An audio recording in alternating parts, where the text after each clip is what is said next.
Mga master, okay lang bang? Huwag niyong skip ang mga ads sa aking mga video kung okay lang mga master. Salamat sa solid na suporta po. Yon, what's up mga masters? Nandito na naman tayo sa panibagong araw, panibagong kabanata na naman ang pagsasama-samahan natin ngayon guys.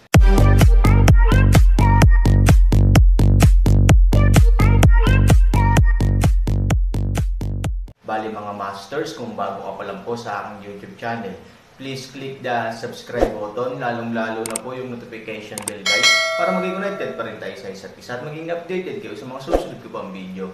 Bali mga masters, bago natin umpisahan ng kwento ay mag-shoutout po muna tayo para sa mga solid nating tagapakinig. Shoutout kay Renz Duardo, shoutout kay Robert Tolentino. Yun na nga mga masters, no? Bali hindi na ito patagalin. In 3, 2, 1, let's go!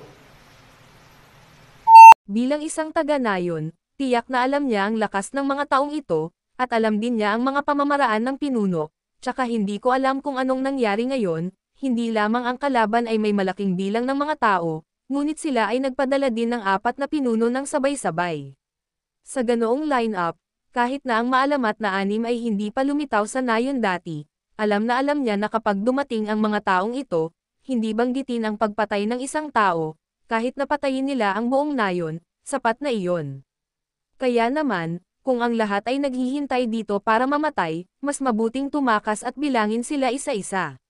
Nang marinig ni Han Sanchen ang mga salitang ito, iba ang pananaw niya sa walang pinipiling babaeng ito, kung tutusin, kung husgahan man lang sa performance ng babaeng ito ngayon, hindi naman siya kasing sama ng inaakala niya. Kaya mo bang makayanan ang ganitong klaseng pag-atake? Tanong ni Han Sanchen. Hindi ako makatiis, ngunit maaasahan kong tumakas.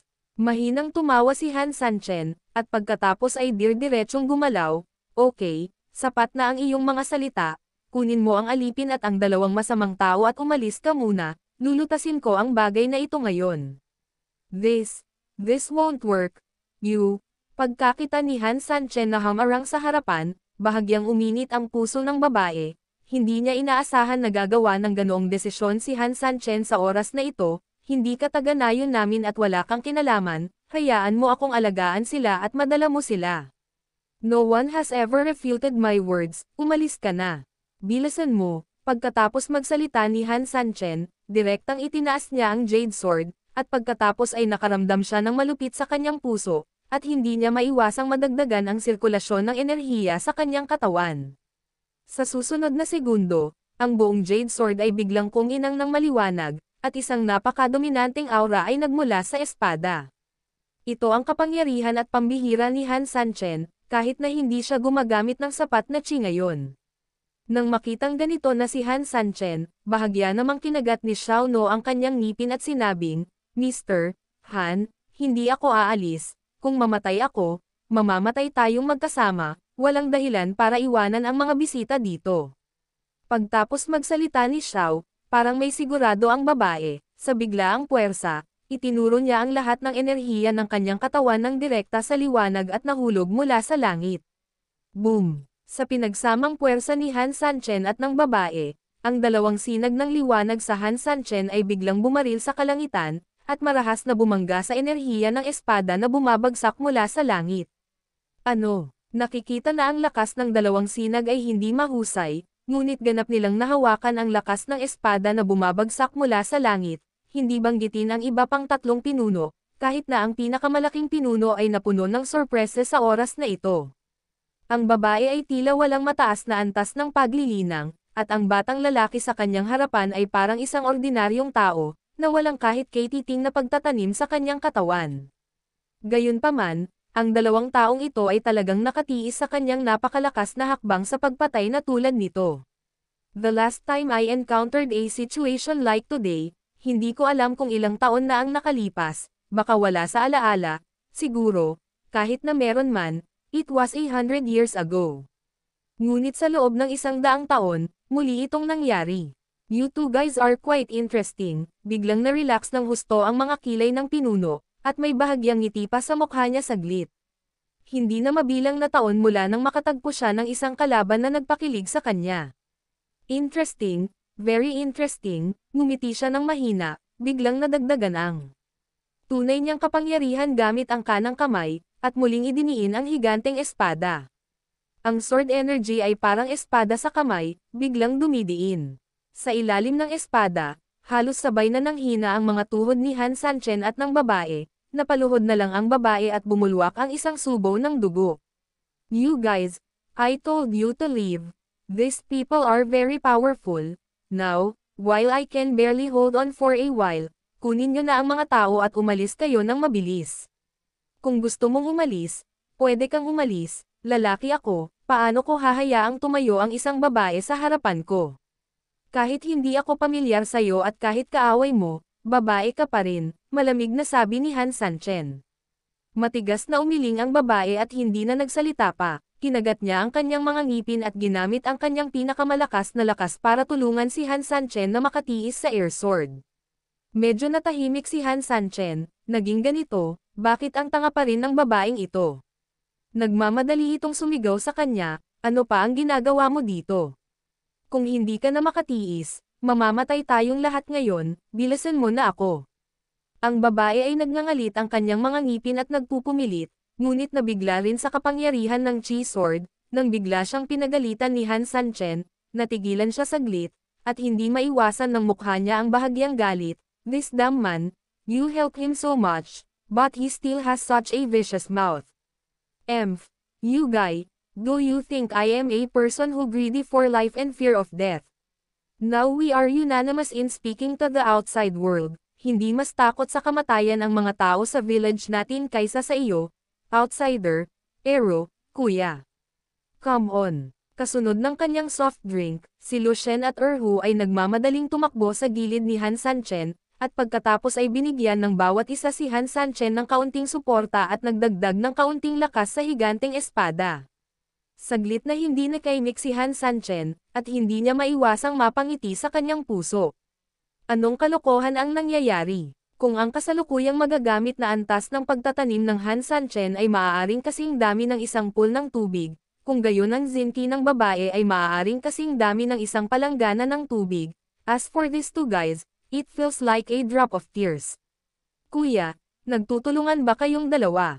Sa halip na gawin ito para sa kasiyahan. Tsaka itong patak ng luha ay mapipigilan, ano ang ibig sabihin na naghihigpitan pa kayo ng kanyang lola? Bakit sa tingin mo ay malaki ang posibilidad na mawala ito anumang oras? Stop messing around, if you ask them to help, in the final analysis, you will just die in vain, take them away quickly.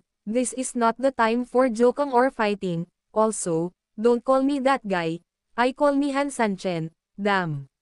Ha, sinong niloloko mo? Suportado mo ako, at nandito ako, walang gana ang sagot ng babae, at may pag-iisip sa bibig, lumakas ang liwanag at bumalot sa kanilang tatlo. Si Han Sanchen ay hindi nakaimik noong una, ngunit huwag sabihin, ang babaeng ito ay tila naantig sa kanyang sarili, at inilabas niya ang lahat ng tunay na enerhiya sa kanyang katawan ng walang pag-aalinlangan. After the stronger white light was released, Han Sanchen I felt energetic all of a sudden, and the energy in my body suddenly became more full. Gusto mo bang sumugal? Biglang nagkaroon ng ideya si Han Sanchen sa kanyang isipan. Tapos, binalik niya ang tingin sa babae. Teka, pwede mo bang gamitin sa akin lahat ng healing light mo? I mean, huwag mong ibigay sa kanilang dalawa. Bakit? Kung gusto mong makaalis ng buhay, huwag ka nang magtanong kung bakit, just do whatever I say. Ikaw, nang makitang hindi tumutol ang babae, tumingin pabalik si Han Sanchen kay Lucien at Erhu, sandali lang, hahayaan kitang umatake, wala kang pakialam sa kahit ano, gamitin mo ang iyong pinakamabilis na bilis at lakas para direktang atakihin ang mga pinunong tao. Ang pinuno ay may napakataas na antas ng paglilinang, paano natin magagawang dalawa? I said yes. After attacking him, kinuha mo lahat at tumakbo palabas ng backdoor, naiintindihan mo ba? Kamusta ka? I'll be there soon. Remember, run as fast as I can. Then after natin maubusan, saan tayo pupunta? Mayroon lamang 40 kabahayan sa nayon, hindi malaki ang mapa at hindi malaki ang espasyo, saan ako pwedeng magtago? Ang pangunahing punto ay kung tatakbo sila sa paligid, malamang na sila ay habulin ng mga humahabol, na magdudulot ng pinsala sa iba. Makatakas ka na lang, mayroon akong paraan para pigilan sila para magkaroon sila ng oras na magtago sa lugar na iyon ng ligtas at maiwasan silang matrace. Alam ko, mabilis na tumango sina Lucien at Erhu. Sa oras na ito, ayaw makipagtalo sa kanila ni Han Sanchen kung sino ang tama at kung sino ang mali, silang dalawa na mismo ang bahala, pero mas mahalaga ngayon ang buhay ng bawat isa. Sige, makinig ka sa utos ko. Tumango si Han Sanchen. Tapos, tumalikod siya at sinigawan yung babae, at bigla niyang naipon lahat ng totoong energy niya. Ihanda mo ang lahat para sa akin. Ginalaw niya ang kanyang backhand, hinawakan ang jade sword, at sabay na sinigaw ang dalawang bastos, kayong dalawa, humanda din kayo sa akin. Natigilan sandali, si Lucien at Erhu, pero agad silang pamwesto, anong ginagawa ng batang ito ngayon? Do you want to use this method? Paano mo matitiis ang sword energy ko? Nagbibiro ka ba? Sino sa mundong ito ang makakalaban sa atake ko ng simple at halos? Baka maliitin ako ng batang ito. Imposibleng ipagtanggol kahit na sinubukan niya ang kanyang makakaya, hindi banggitin na mayroon pa ring counterattack attitude si Han Sanchen. Ayon sa pagtatansya ng pinuno, maliban kung ang antas ng paglilinang ng tao ay napakataas, ang pamamaraang ito ay katumbas ng paghampas ng itlog sa isang bato. Inom. Sa oras na ito, malakas na umungal si Han Sanchen, at pagkatapos ay direktang inilabas ng kanyang buong katawan ang kanyang tunay na enerhiya, at bigla siyang gumanti sa kanyang chi sword. Boom! Na may napakalakas na inertia, si Han Sanchen, na may hawak na jade sword, ay sumugod patungo sa Han Sanchen, sa sandaling nagbanggaan ang dalawa, nagpakawala sila ng napakalaking pagsabog mula sa isa't isa. Isang malaking sinag ng liwanag ang sumambulat ilang sandali matapos ang pagbangga ng dalawa, at halos magkasabay, sa ibabaw ng lupa, sina Lucien at Erhu ay naglunsad din ng direktang pag-atake, direktang umatake sa pinuno sa lupa. Para sa Han Sanchen sa mid-air, pagkatapos ng pagsabog, mabilis na binalot ng berdeng ilaw ang Han Sanchen, pagkatapos nito, ang puting liwanag ay naging mas maliwanag at mas malakas. Lumiwanag ang buong bahay. Ang pinunong nagpapatakbo ng air sword ay hindi napigil ang bumuhos sa malamig na pawis, tanging siya lang ang nakakaintindi na sa gitna ng pagsabog, ang binata na mukhang wala ay talagang ginagamit ang kanyang opensibong puwersa para salakayin ang kalaban. Pinalihis ni Sheng Sheng ang pag-atake ng sarili niyang chi sword. Kung matatawag lang silang paglaban noong nagtulungan sila para makayanan ang chi sword ngayon ay pantay-pantay na sila sa pag-atake at pagtatanggol sa isa't isa. Naniwala pa ang pinuno na kung hindi niya gagamitin ang lahat ng kanyang lakas, ang air sword ay tatagos pa ng batang iyon. Dapat mong malaman na kung ito ay nasira ng isang tao sa panahon ng prosesong ito, ang caster ay magiging counterattack din, kahit na handa siya, maaari itong magdulot ng malaking pinsala sa loob. What the hell is this kid doing? Bakit siya nakakapaglaro ng ganito? Ang pinuno ay labis na naguguluhan, ngunit ngayon ay wala na siyang ibang mapagpipilian kundi dagdagan ang kanyang lakas at lumaban ng baliw. G. Sa gitna ng hangin, dahil sa tumaas na lakas ng pinuno, isang kakaibang sizzling sound ang lumabas mula sa paghaharap ng dalawa, at ang liwanag mula sa paghaharap ng dalawa ay naging mas malaki sa oras na ito. Sipilyo. Sa silid na may ilaw, dalawang itim na figure ang mabilis na dumaan at inatake ang pinuno. Hindi inaasahan ng pinuno na ganap na nakatutok sa itaas ang ganoong palihim na pag-atake mula sa ibaba, at hindi niya alam kung paano ito haharapin sa pagmamadali. Buti na lang at may 3 pang kapatid sa tabi niya, bagamat hindi nila matulungan ang pinuno na palubhin ang pag-atake ng air sword, halimbawa, napakasimpleng protektahan ang pinuno. Ang pangalawang pinuno ang nanguna sa pag-atake upang i-neutralize ang opens iba sa pagitan ni Lucien at ng iba pa. Kasuklam-suklam kayong dalawang daga. Nang makitang ang mga bisita ay dalawang maliliit na taga-nayon na hindi kailanman ng ahas na salakayin sila, halos magalit ang pinuno na hindi siya makahinga, hindi niya akalain na ang mga lalaking ito na laging hinahayaan ang sarili at ang iba na pumatay ay bigla na lang siyang sasalakayin, ito ay simpleng hindi mabata at kasuklam-suklam. Sige, umalis ka na dali. Sa kalagitnaan ng hangin, biglang dumating ang boses ni Han Sanchen. Nang ang pinuno ay nataranta, nagalit at hindi na makapag-react, bigla niyang nalaman na ang kapangyarihang kontrolado ng kanyang kanang kamay ay nanginginig ng baliw, bago pa siya makapag-react, isang marahas na tunog ang narinig sa gitna ng hangin, sumabog. Boom! Ang air sword ay tumalon palayo at nagkawatak-watak sa sandali ng pagsabog. Biglang sumama ang loob ng pinuno dahil naputol ang kanyang pamamaraan, marahas na nanginginig ang kanyang katawan, kung mabilis na tumahimik si Rofei, natatakot siyang bumulwak ang isang subaw ng dugo. Paano ito posible? Paano siya matatalo ng batang ito ng isang nakamamatay na suntok? Sa paglipas ng mga taon, walang nakakagawa, siya. Isa lang siyang binata. Kuya, okay ka lang. Nang makitang nasugatan ang kanilang panganay na kapatid sa backlash, ang tatlo pa ay nagmamadaling tumakbo, ngunit ang pangalawa sa kanila ay nagpakita ng malinaw na panunuya. Bagamat lahat kami ay mula sa iisang paaralan, kung saan may mga tao doon ay mga ilog at lawa, ang pangalawang anak ay mukhang palakaibigan, ngunit sa katunayan siya ay palihim na bumubuo ng isang pangkat. Kahit na ang nangungunang kapatid na lalaki ay may advanced na paglilinang, siya ay palaging sinasakop ang kanyang posisyon at tumangging sumuko.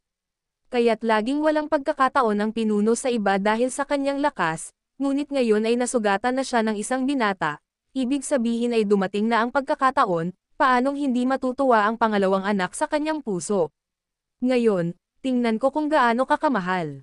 Huwag mo akong alalahanin, okay lang ako, ang pinuno ay umiling, tumingin sa likod ng pinto ng bahay, ngunit biglang sumimangot, hindi, ang mga taong iyon ay sinusubukang tumakas. Habulin sila. Yun na nga mga masters, no? Bali panibagong kabanata na naman yung natapos natin ngayong gabi. Muli, maraming salamat po talaga sa walang sawang suporta po sa aking YouTube channel na talagang inaabangan nyo po ang bawat upload ko po. Bali mga masters, magkita-kita ulit po tayo bukas ng gabi at ngayon po ay magpapaalam po muna tayo. Bali mga masters, bye-bye!